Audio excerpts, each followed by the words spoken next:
Hey, Peter, do you want to hear some trivia? Oh, mate, I love a good game of trivia. Guess what happens when a chook and two pelicans get together? What's that, mate? A clucking good time. That's right, you pelicans. The wobbly chook has jumped on board, keeping the bird presence strong. Whether you like a pale ale, brown ale, IPA, or a lager, the wobbly chook has you catered. Crafted from Yamba's finest chooks. Better still, Mick, how do we get some wobbly chook?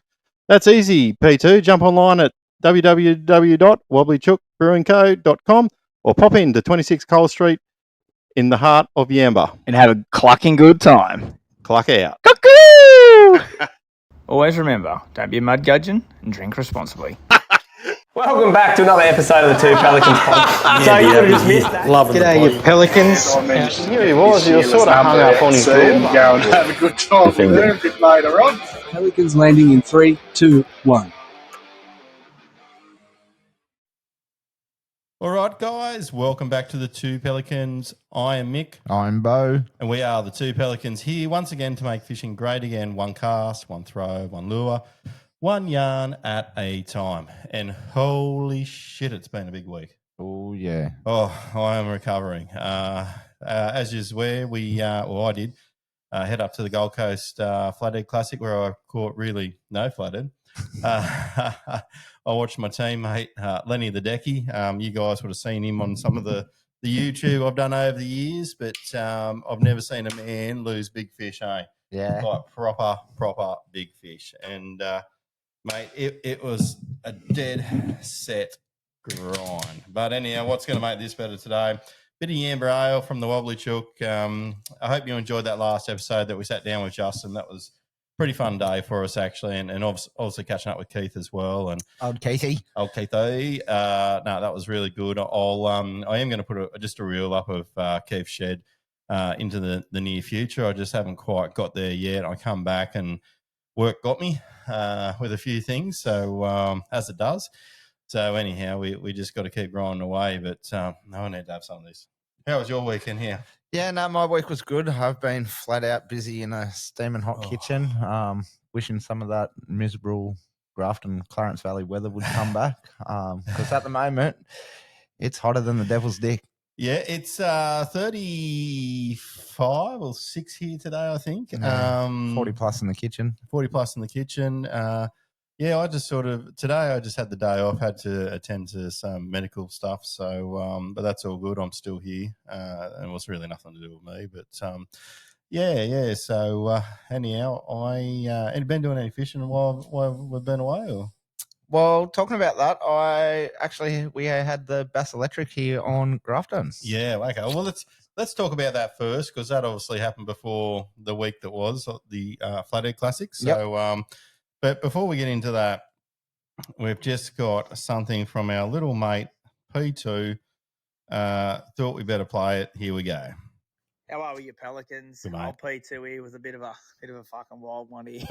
Ourselves in for this one, but just recently got back from a bit of a boys trip with all our young fellas, and we camped down on the river there, and there's a mob of young blokes up there from us, and they were pretty wild. They weren't really hurting anyone. They were just full of cans and just carrying on, just like young blokes, They were yelling out and screaming as you drove past, and we sort of didn't want to leave the camp there because we didn't really know what they were going to do, and someone was always hanging around. And anyway, our young blokes went to sleep there one night. We're just sitting around the fire having a heap of tins, and one of the boys there had been off the beers, and he said, you know what, we probably should run up the river here and check the pots just so they don't get checked in the night. I went, yeah, you're probably right. We probably should do that. So, man, another fella piles in with our designated driver. We went shooting up the river there and checked all our pots. And as we went past these fellas, they're yelling and screaming and carrying on. And when we cut down, the other bloke goes, just pull over there, we'll just say g'day to them and just so they know we're all right, and they might just sort of, not cause us any dramas over the weekend. So we pull in there, and half these young fellas pissed off up the bank. I don't think they really knew what to expect. They were shitting themselves, and off they bloody went. And anyway, we pulls in there, and they come down, and they're yarning to us and all that, and they're looking at our crabs and carrying on. And I said to old mate there, I said, mate, I'll give you a free lure if you reach in there and let that crab latch onto you. Yeah, so the big fella's reached in there and he's let a latch onto him, and he holds her up and he's like, oh, yeah, there's a bit of pain there. And I said, oh, just a little bud. And he goes, well, I get to keep the crab. And I went, oh, yeah, mate, crab's yours. And all his mates thought it was bloody hilarious. And I'm in just shock. I was like, this bloody fella's off his lemon spread. I didn't think he was actually going to bloody do it just for a dirty old free lure. But anyway, old mate goes to walk off, and he was pretty blind, the old fellow there, and he's dropped the crab. The crab's just dropped off him. And it's just that instead of bending down and just picking her up by the back legs, he's just let it latch onto him again. He just walks off into the bush. So, yeah, she was a pretty wild little thing. But, yeah, just those random things at the most randomest times. Yeah.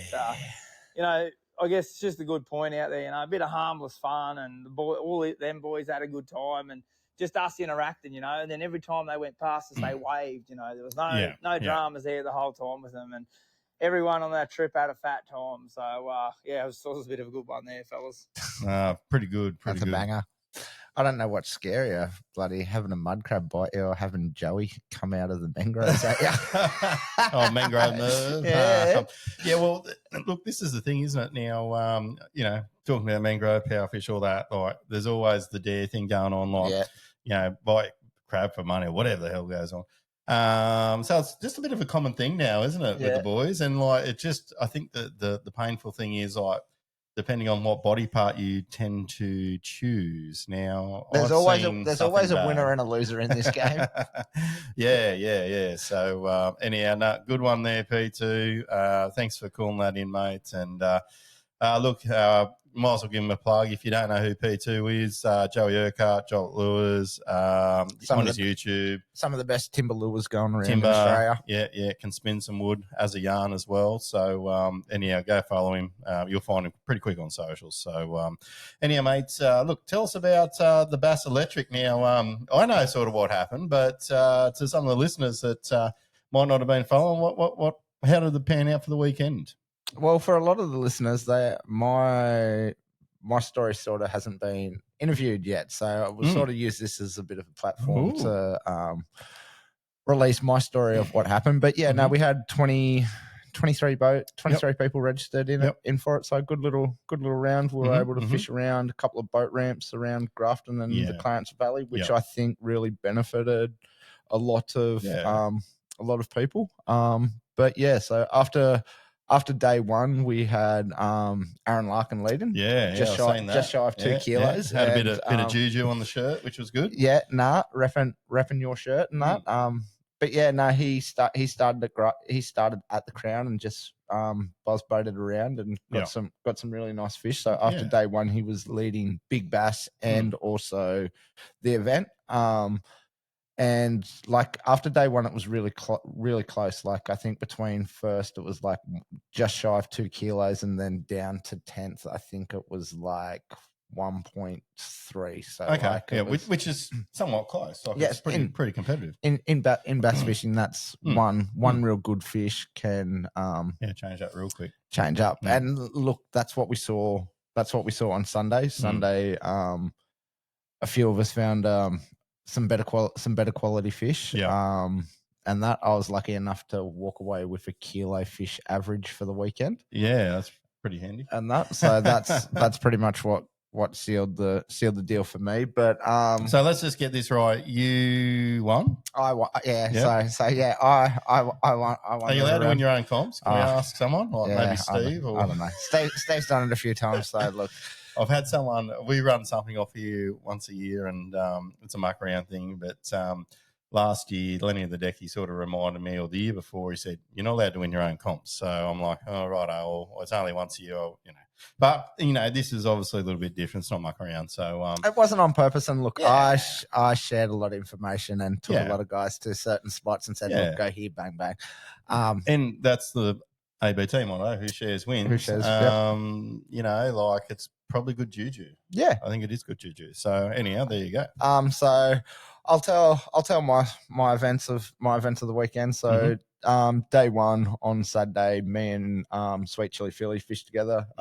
Everyone who knows Yep. The Bass Electrics, Nose, me and Phil have fished all year together, and we'll continue fishing the rest of the year out together. Yep.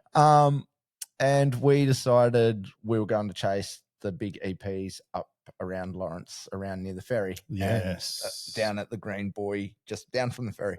Yep.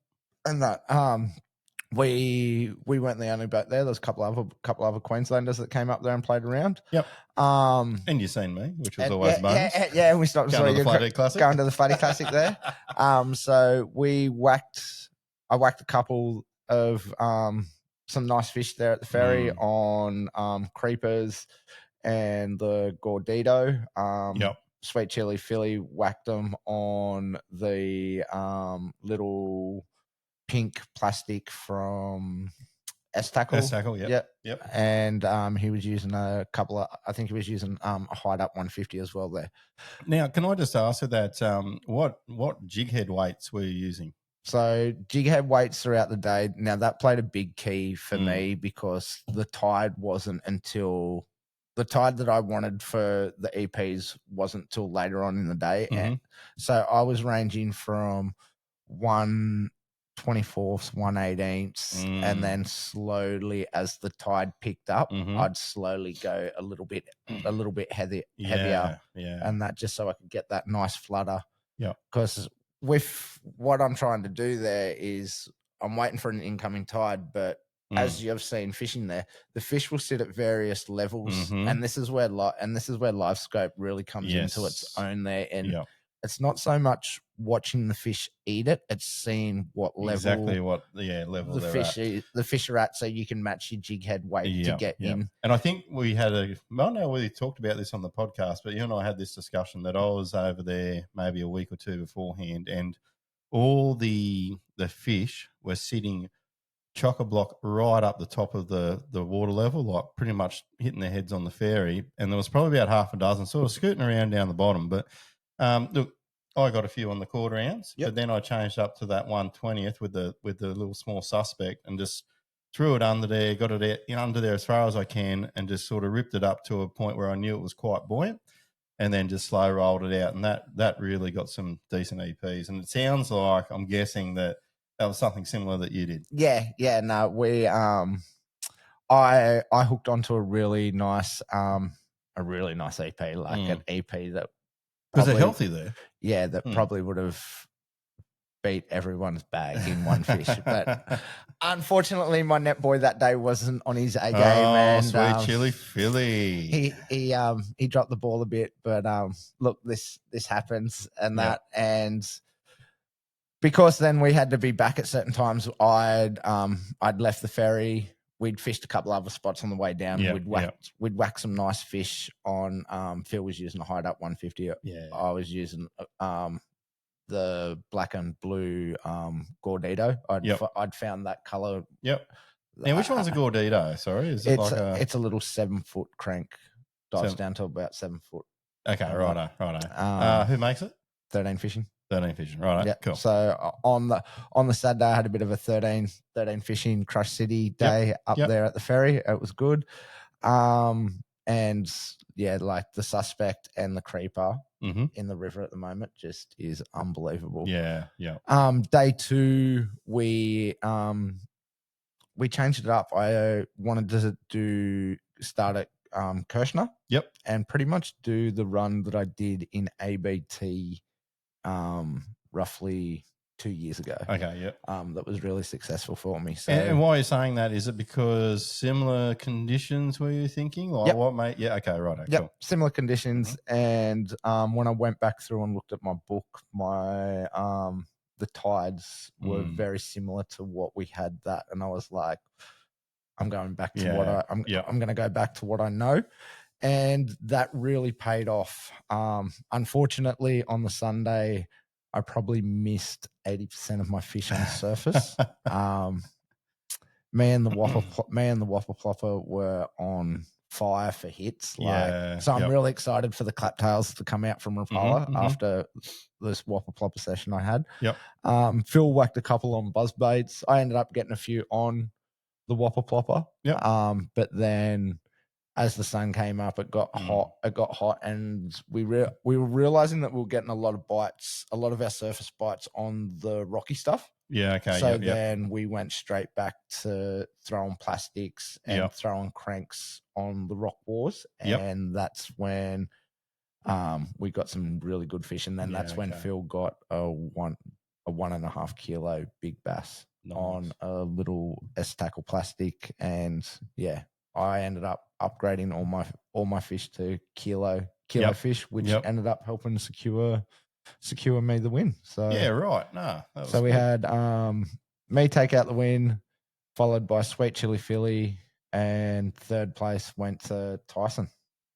Oh, well, it was a bit of a family affair, really. Because Sweet Chili Philly's sort of like a brother, isn't he? He's pretty much a brother to the Everly boys. So it was, it was good. And then we had a couple of Queenslanders, and then shout out to Jacob Thorley as well, making top 10. Aaron coming in at 5th, and young Archie at 6th as well. So it was, I seen. it was a good day for the locals. Yeah, Aaron sent me a thing there, and with the shirt and all that, and he sort of supported that for me, and last night on my socials, Kenny, another mate of mine, he's got one of my shirts. They were up at the gorge, a 55 centimetre bass. I was about to say, nice big donk up there. Yeah, so. Anyhow, it's good to see the boys getting some juju on that shirt, unlike me. So that's cool. At least it's going to someone. It's going to someone, just not me. So no, my time will come. I'm not too worried. And we obviously go up the Flathead Classic. We go out and have a fair bit of fun. I'm not going to beat around the bush there. We have a fair bit of fun. The fishing, we don't fish for the hours nominated. We only probably fish for about 6 or 7 hours of it, but we generally just there to have fun. So anyhow, I'm just trying to find here before I go into it. Actually, I could probably just log on to the app there. While you're trying to find that, I'll talk about the next Bass Electric round coming up on the 24th, 25th, 26th of October. Proudly sponsored by Rapala Cross City, so at Hinds Dam. So this is a teams event. So this is going to be pretty big. Hinds is always a good event, and October, great end of October, great time of year. We've been seeing some really good reports of some good fish being caught at Hinds. So it's hopefully looking like it's going to be a big round. And I was just on the phone yesterday to the guys, Timmy and Horndog from Rapala, organising the prize packs and that. And they're going to be some pretty good packs to have. And for any of us mad bass anglers, they'll be full of all the right stuff for us guys to go out and whack some big girls. No, it's really good. I guess look at the week that was the Flathead Classic. Look, just for a bit of background, the guys and I have been going up there for about 4 years now. We go up there to have fun. The first year we took it I think we took it pretty serious. I think we might have got within the top 50, or one of us did. I can't remember. I have to go back and look at the results. But that was fishing pretty hard, pretty firm. Yeah, keeping off the cans to a certain time in the day. Yep. But since then, we just sort of see it as a boys' week away, and if we catch fish, it's always a bonus. But we got up there on the Saturday. We climatised ourselves, going to the Grand Hotel. I think most people know where that is on the coast. It's not too far away from the caravan park that we stay at, which is near the precinct anyhow. So. We always go there. It's great food, great entertainment, and we end up always having a great time. So, Saturday night there, I think we, I know a few of us probably pulled stumps at about 2:00 in the morning, back up the next day on the Sunday. We generally have a rule that we just don't go fishing straight away, because if you can imagine it, there's a lot of people mucking around looking fishing. That's local traffic. It's school holidays. Yeah. There's a lot of traffic happening on the coast and on the Gold Coast. So, as always, like we do, I think we sort of sit around and have more beers on the Sunday. Had a few chooks. Thanks to the guys there at Wobbly Chook, they gave us a few extra cartons to take up there. They were scrumptious. And I think Monday, Mate and I put the bait in the water, but we didn't go flathead fishing. So the comp starts Wednesday. Yep. Tuesday, I mean, we sort of had a preconceived idea of what was going to happen anyhow. But the guys that we go up with, like, or no, I shouldn't say that. A couple of guys that we did go with, they went out and found some good ones. They found some big ones, and it's just fish that you don't catch in the comp. You know what I mean? And that's why we don't do it. Like, we sort of know where the fish are going to be hanging 9 times out of 10. But anyhow, I'll get to some of the rationale behind that after, and some of the other rationale why some of the other teams did what they did. So. Also for this event too, you're allowed to troll. Yeah. Okay, so that sort of puts in a bit of a different perspective. Last year on the last day, Lenny and I troll. I think we got like about 15, 16 or something like that.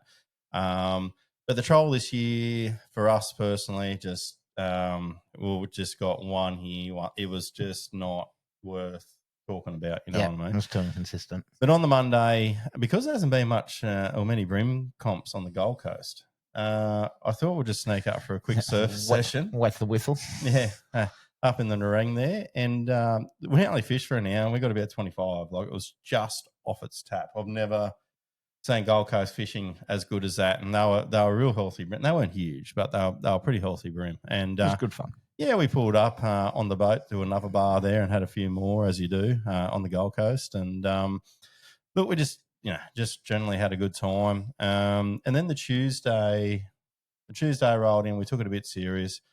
We ran up to our spots, generally around all the Golden Bank area. We start off there generally and then work up into the pin and back around the other side going towards Russell Island. We found sort of fish everywhere we went. Didn't, caught one there, just moved on. Caught one there, just moved on. We thought, okay, we've sort of got a bit of a plan here, and we're thinking, we should get a couple here and there, right? So anyhow, I got to spend a bit of time with some of the guys on the Tuesday night. So that's the briefing night, as you can imagine. Obviously, there's cans flying everywhere. Every night there was cans flying everywhere.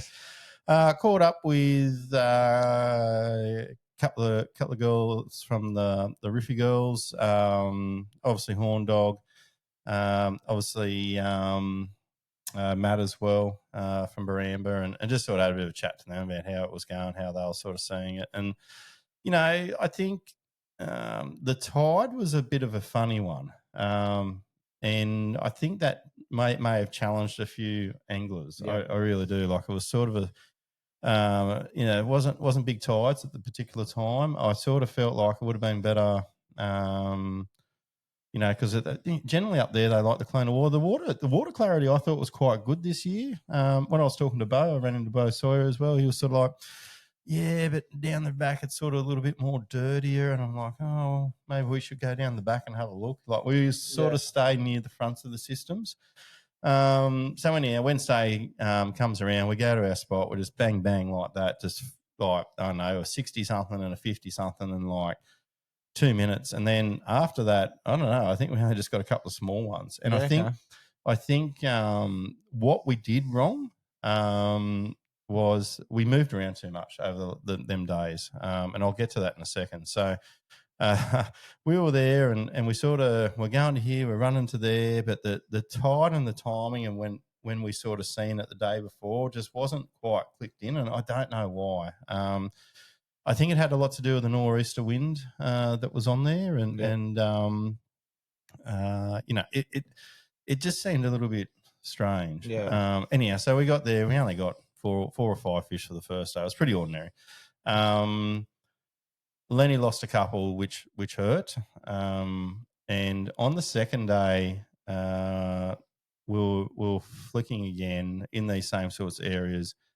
And I think we only got 2 undersized ones for the day. Yeah. Hey, P2. Hey, mate, what's up? Mate, now that I've got this boat here and I've got the electronics on the way, I'm going to need some fishing gear. Mate, you can't look flash in that new rig without some new fancy fishing gear. I know. Mate, I can only recommend one thing. I would head over to the Dyer Australia website, mate, and make yourself a little bit of a wish list and then head into your local tackle store and see if those legends can get it in. Because if there's one thing I know, mate, Dyer Australia, they have it all. Whether you want a brand new rod, a nice new shiny reel, or some new line to go on it, then you're going to need some tackle, of course. They have it all. Dyer Australia is your one-stop shop, and the big supporters here, the Two Pelicans podcast. Yeah, and Lenny, as much as I love you, mate, I've never seen a guy hook big flathead and just lose them. Like he hooked a thumper, a dead set thumper. It would have been 80 something every day of the week. Yep. It was one of them ones where when they're big, because when they grab it, they're up in the shallows. And when I say shallows, probably about 4 or 5 foot. They just grab it and they just beeline to the deep. And I'm just like, oh, here we go. Next minute, twang. Ooh. Now, funny joke, Lenny's turned up with fuck all line on his reels. And you don't need much, you only need a cast length. Yeah, need a cast length, yeah. And the Jute and I were sort of sitting there thinking to ourselves, we probably should put some braid on it for this bloke. Hey? And I'm thinking, oh, no, he'll be right. Big mistake. So next time. Bet you on the ass. Yeah, next time he's fishing with me in a comp, I'm definitely going to make sure he's got new braid on them reels before he comes in the boat. That's for sure. Re-spooled up. But in all fairness, I couldn't even hook anything. Like I couldn't even catch a cold. Like it was just, I don't know, like I was sticking to probably some old techniques. What worked for Glenn was, what's the flick in the Rapala, the flick bait? The prawn, the imposter. No. With the fish one. The jerk. Yeah, the jerk. Yes, the jerk. That's it. So he was using, I think, a 4-inch jerk in like a black and purple colour. It was going really good. And then the last day we sort of used, on that second last day we used it. And like I said, we only got a couple, but it was pretty ordinary. Funnily enough, on that last day, the other guys that we went with, Skin and Dame, Skin and Jute, I should say, don't use real names here. They sort of cracked a few patterns. Yeah, nice. And look, I didn't see what they ended up, but I definitely would feel like they're probably midfield in it all. Yeah, okay. That's good. Yeah. No, good. They cracked a few patterns. They found a nice little hole that produced for them. We sort of turned up there and still couldn't catch anything. But the reason why I was told is that their luck changed when they decided to pull up a trap and get a mud crab out of it. Yeah, okay. Yeah. So just one of them old traps there that have been there, rusty looking. Yeah. Just no. What do you call? No boys, boy, no nothing. Just coming out of the tide.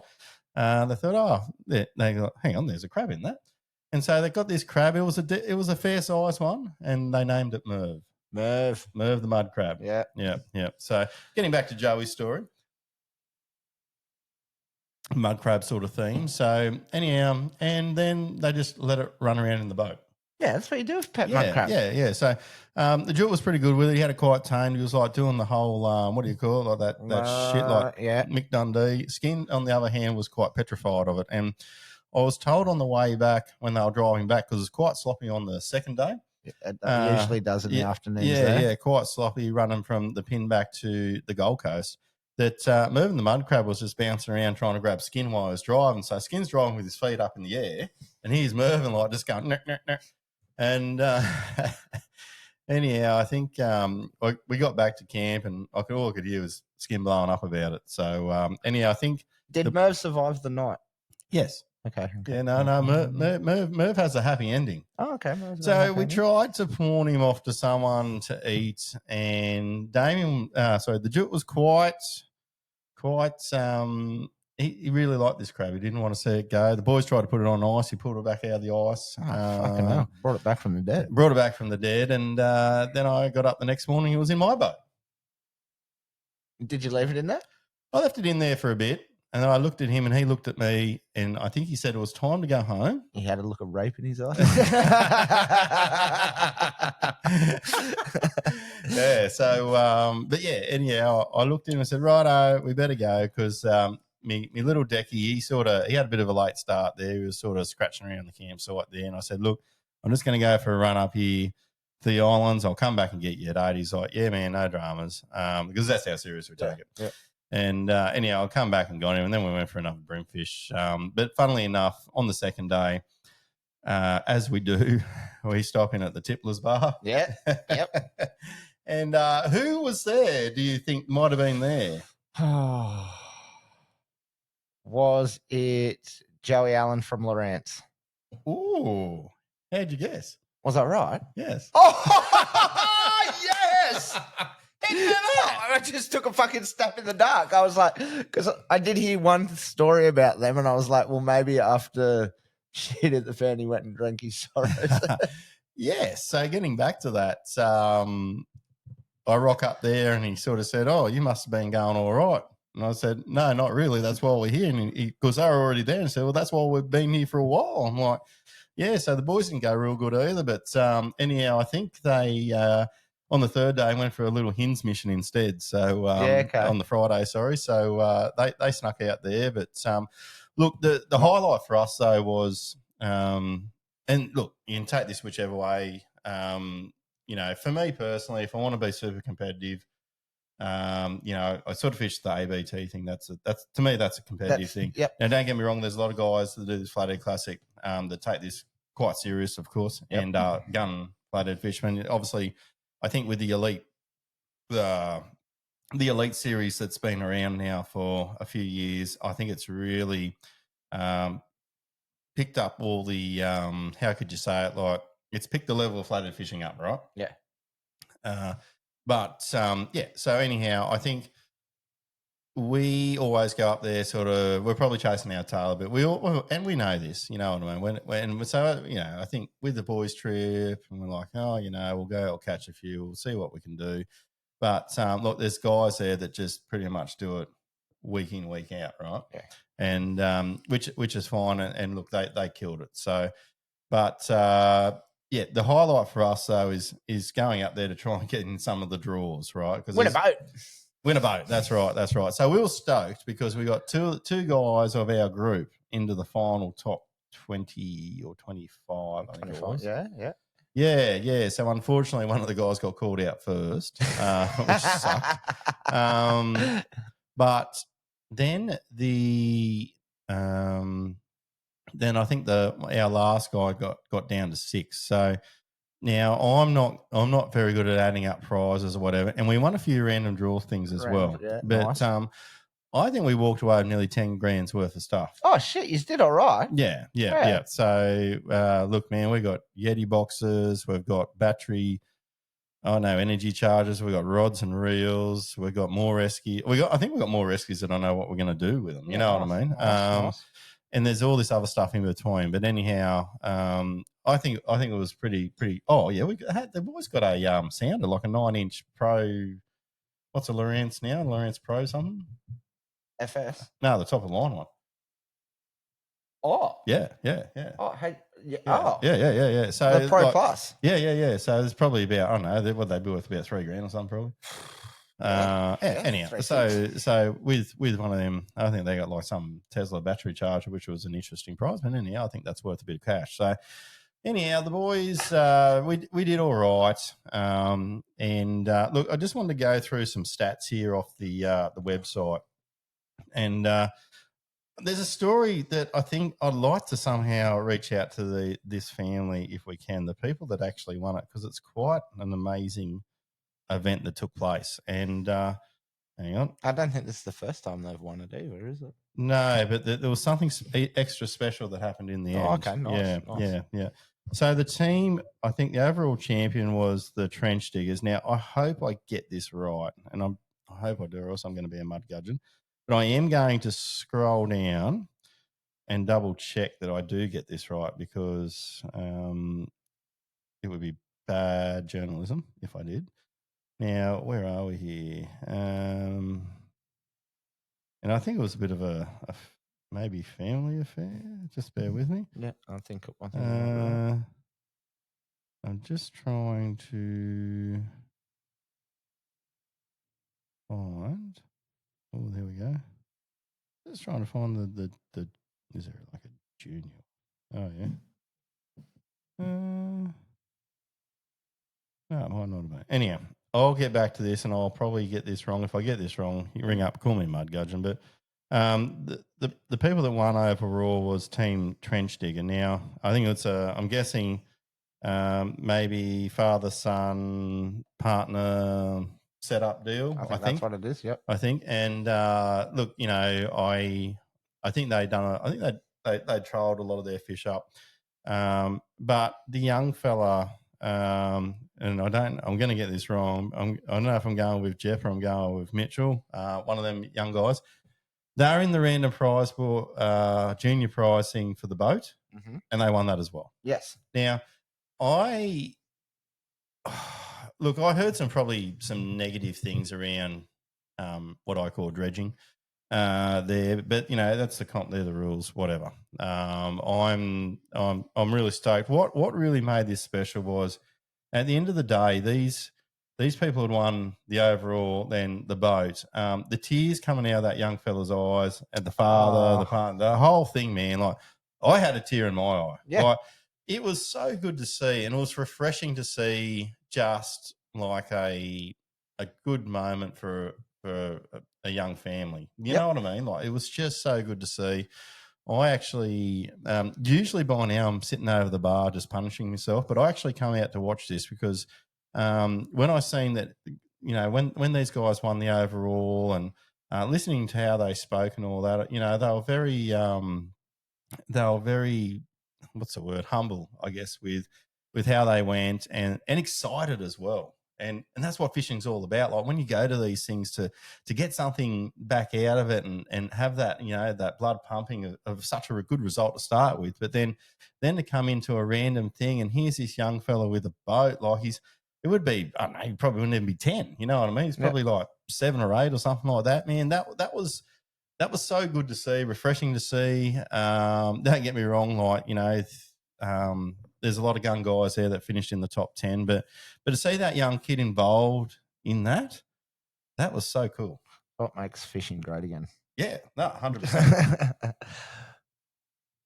And look, I know there's probably people out there that they trolled and all that, but it is part of the rules and it is part of. We do it like if they're the rules. Like we sit there and cast hard for the first 4 or 5 hours or whatever, and then we sit back, have something to eat, have a troll, have a few cans. Yep.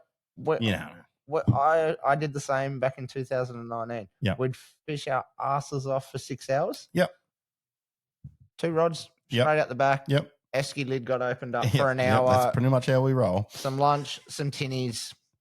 Yeah, and then in the afternoon it was fish back to the houseboat. In later years though, the chooks definitely roll out a lot earlier. So yeah. So it was the first year for a couple of years that Lenny got a rest from driving. So he made the most of that.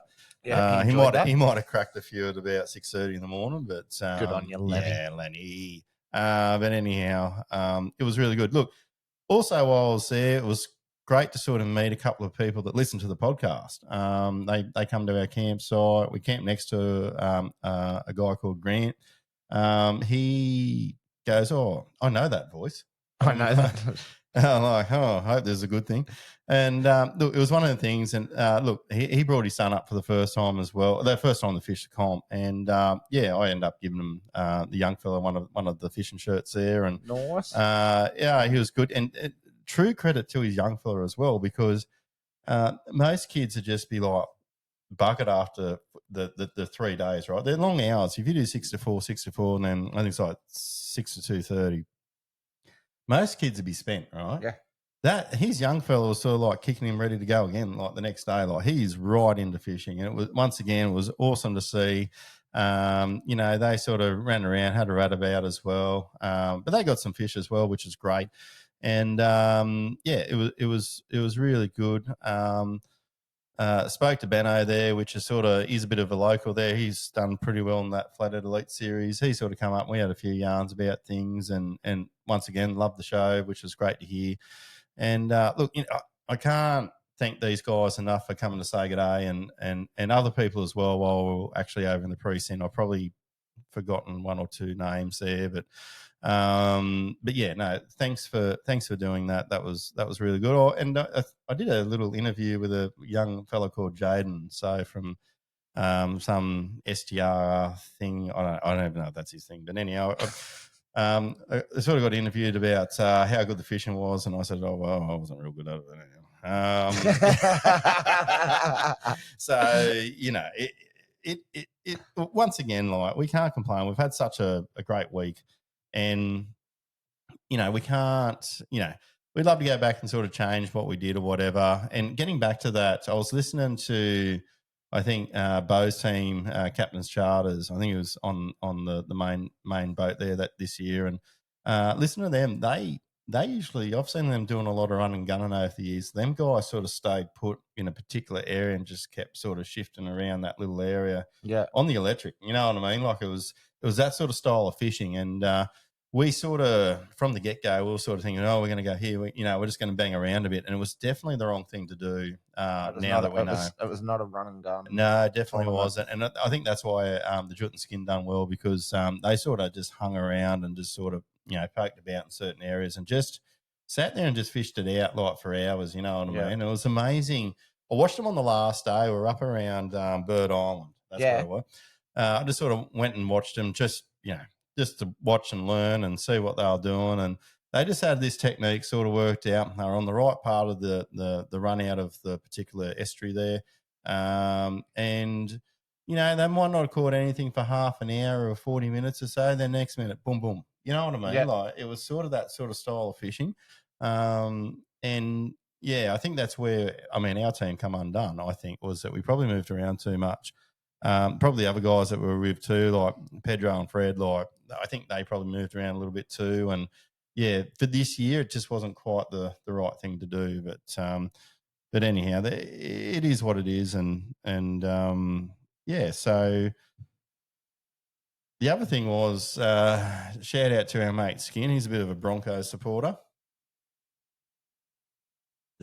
Yeah. And, so he let it be known there on Saturday night, because that's when they made it into the grand final, that he was pretty excited. And after a little bit longer, he had to drink a water and have something to eat. And then they'd serve him again and so on, so on. So that was interesting to see, because usually he holds himself quite well. Not saying that no one else did it on that trip, but it was just sort of an interesting thing. So I think that sort of wraps up that part of it. Now, I was going to go into and have a bit of a broad discussion about the ABT Grand Final. That we could probably do this next week. Should we do this next week? Talk about ABT Grand Final next week. Yeah, let's do it next week. Let's do it next week. We'll have all the the hard information, and we might even have the winner. No, we won't have the winner. It won't be. Haven't they gone down there for it? Huh? Haven't they already gone down for it? So it starts next week. Oh, it's only the night. You're Back to the Future, Doc. Yeah, maybe we could try and get one of the guys in there that are fishing it to come. Oh yeah, that wouldn't be a bad idea. We probably should. We should see if we can get a Victorian. We haven't really hassled too many people. What is it in Mexico? Matty Verco? Matty. We have actually talked to him, but no, we might. One guy that I thought might be pretty good with his first ABT win this year might be Pete Brukel. He's a local Mr. down Brukel? there. Yeah. Oh no, we'll have to go see if anyone wants to talk to us. I might all tell us to F off, but that's all right. They might not want to share. All right. So now we've got the draw here. Do we want to do this draw? Let's do the draw. All right, let's go. Ooh. All right, so this is part of the Bathurst. We've been talking about this over the last few weeks. The Bathurst Fishing Shed with the Yewwwdore. Did I get that right? No, the Variety Bash. Yep, the Variety Bash. So that's when's that kicking off for them? Towards the end of the year, I'm pretty sure. Towards the end of the year. All right. So look, we're just raffling off these lures here. We've decided we're running it today. That's right. Yep, right. We're doing it today. All right. So over here, my little trusty whatever. Hang on, I'll just have to maybe move it. How do you do that? Yeah, no, you spin. We'll give it a spin, and then we'll take that paper off. Oh, right. You want to leave the money in there? Yeah, all the thousands that were made. All right. Now, hang on. We should do this in front of the camera thing. Hang on. So then people riveting TV. But if you're listening, we've got a big barrel here with heaps of scrunched up tickets in it. So a full credit to P3 here. He's probably ran most of this. And try not to damage that. But anyhow, so here we go. So everyone that's entered into this, we've put your number in there or your name with your details, and we're about to draw it. Easy as that. Here we go. Oh, Jesus, that thing's spoiled. Yeah, that went really well. All right. Now, you can't win your own prizes. Nah.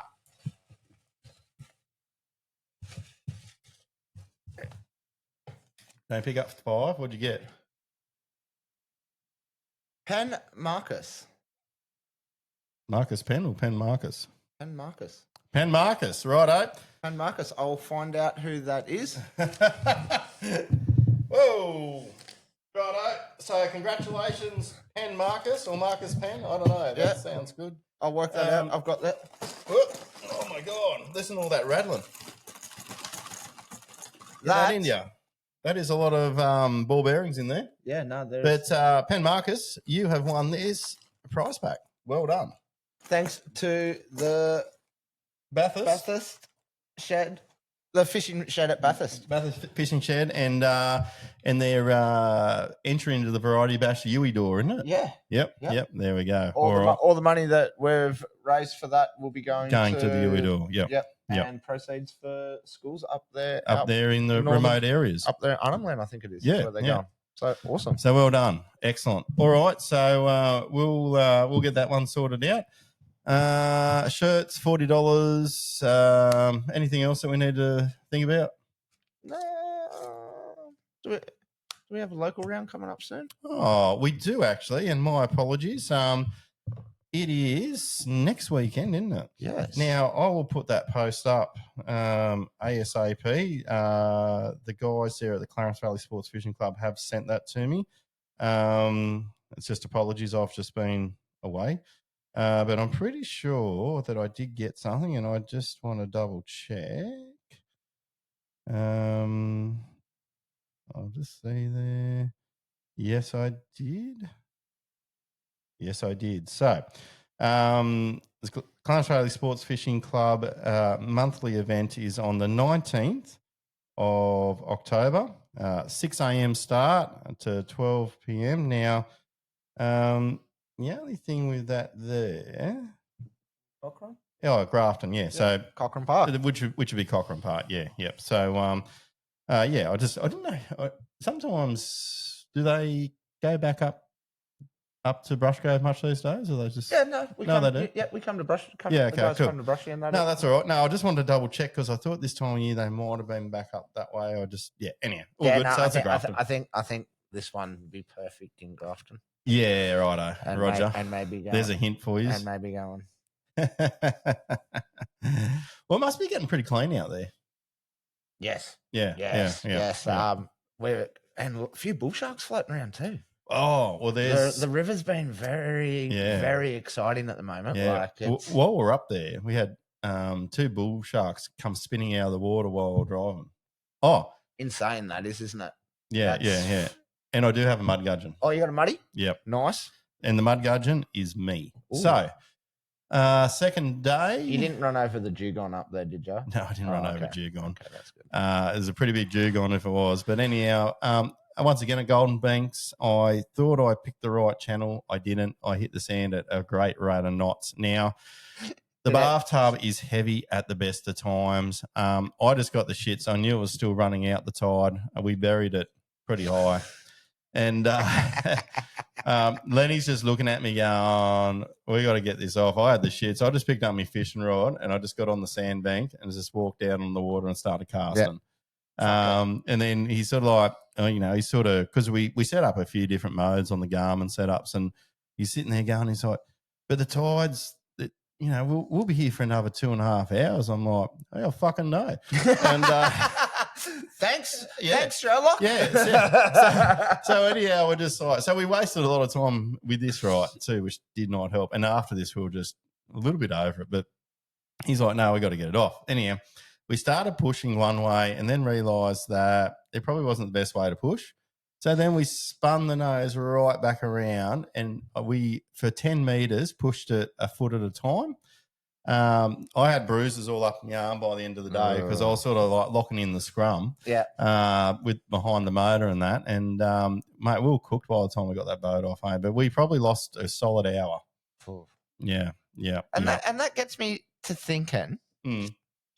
when we go forbian, Mm. we have shovels and snapshot. Do we, in our gear, we have a bailing bucket in the boat? Yep. A rope? Yep. A flare? Yep. Do we need shovels? Because I know you weren't the only prick that met sand at the Flathead Classic. You make a very, very, very valid point. So, do we go to Shark Tank with like a plastic boating shovel or something? But the funny thing was, that was a great point that you brought up, was that we're there and we're pushing, and then over on the other side, you just hear this bing, ding, ding, ding, ding, ding, ding. and I looked at Lenny, I said, we're not the fucking only ones. But then anyhow, even on the second day, so after, and look, it was obviously my fault, I was driving, but one thing that I did, I sort of left me charts on a particular mode, and I have to get glasses, and I definitely haven't done that yet. So if I go on the shade relief, I'm fine. I just didn't have it on the shade relief. Yeah. And because red is bad. But I just had it on the little contours, and I can't see them numbers anymore. Yeah. And then the only thing with them, it's basically green if it's bad, right? But this wasn't green, you know what I mean? So anyhow, it's all good. It was turquoise. Yeah, it was all blue. I thought it was okay. But even on the last day, second last day while we're up at the pin, I've got another mud gudgeon story. Oh, fuck, I had a bad week up there. There was another massive bay boat that got stuck in the sand. 3-bloke team.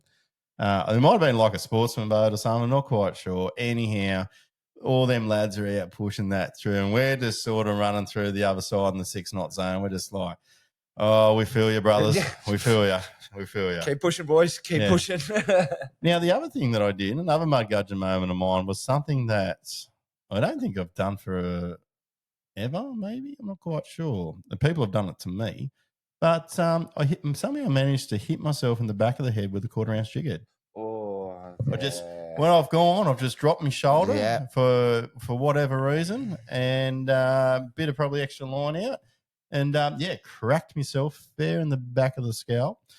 I was sitting there, and it was it was a pretty hot day, and I was thinking, oh, geez, I'm starting to get hot, and I'm like this, and I look back, and I've just got all this blood running down my neck. Anyhow, like one of my fishing shirts just has blood all over it, so I pissed out a whole heap of blood. That's all right. We had a few chooks, so it sorted me out a bit, which was great. There's always good medicine in a wobbly chook. Yep. That reminded me. Yeah. I fucked up Sweet Chili Philly in the Bass Electric comp too. You hooking? Yep. So you're a mud gudgeon as well? Yep. with the whopper plopper. So not a small treble. Yeah, they're big. So I got it stuck. Whereabouts? Oh, here we go. Oh, that's annoying. Like right in. Buried, right. Like, oh no, like he took it like a fucking champ too. Oh, did he? Yeah. Well, this is just after he fucked up on the net too. Oh, right. So you did it on purpose, is what you're saying. He fucked up on the net.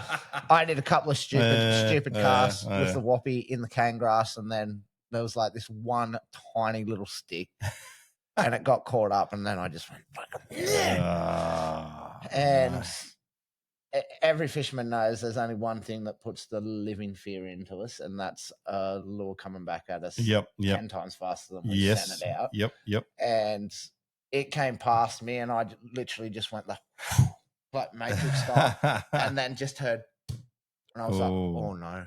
Ooh. And like I just faced the front of the boat, and I was like, oh no. I was like, did that get you? Yeah. And he's like, oh no. And I turn around, and this whop plopper is like in. Like, yeah, right. And then the worst thing is the other bit then is like across his fucking little toe. Yeah. So then when I'm going to do it, I'm having visions of me and then whacking it in the little toe on me. So the poor bastard had me sitting there like, one, get ready, I'll count to 3. 1, 2, 3, 4. Sorry, I can't do it. And then all of a sudden I just bored up and just went and got it straight out. But I always have. Sorry, man. And I haven't had to do it through a bone yet. And I mean, I wouldn't do it through a bone, but I've always had them buried, but been able to turn them out and then cut them with the side cutters. Hey, Rogie. That was the other night with the whopper plopper. Oh my god. So yeah, trying to get the hook out because I don't take pliers with me when I go fishing because I'm retarded, and it flung around and because on top of the knuckle, I reckon it ran across because I went home. Jumped in the black truck, tear running down my cheek. I was like, fucking fishing shit. I hate it. All right. Righto, guys. I think we'll end it there. You've been listening to the Two Pelicans podcast. I'm Mick. I'm Bo. And we are the Two Pelicans. Hey, P2, do you want to hear some? Wrong button.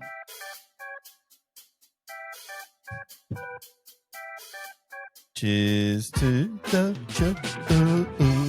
Chook out. Chook out.